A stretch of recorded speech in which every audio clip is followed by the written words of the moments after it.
আগামী ৫ নভেম্বর যুক্তরাষ্ট্রের প্রেসিডেন্ট নির্বাচনে ভোট।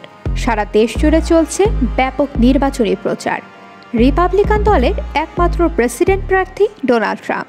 কিছুদিন আগে ফৌজদারি মামলায় ট্রাম্প দোষী সাব্যস্ত হয়েছে, কিন্তু যুক্তরাষ্ট্রের আইন অনুযায়ী নির্বাচনে অংশ নিতে পারবেন ট্রাম্প।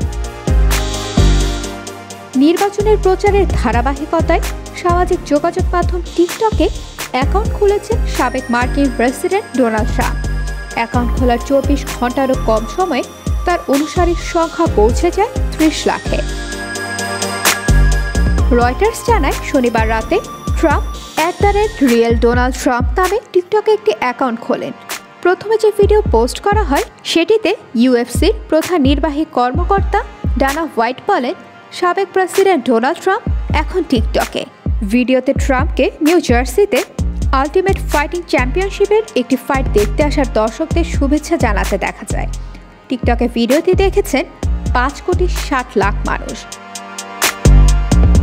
এদিকে ভোটারদের কাছে পৌঁছাতে আগেই টিকটক ব্যবহার শুরু করেছে বাইডেনের নির্বাচনী শিবির। তাদের অ্যাকাউন্টে অনুসারীর সংখ্যা প্রায় ৩,৩৪,০০০।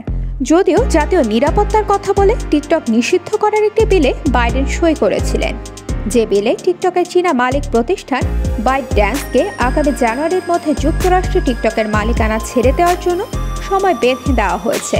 তা না হলে যুক্তরাষ্ট্রে নিষিদ্ধ হতে পারে টিকটক।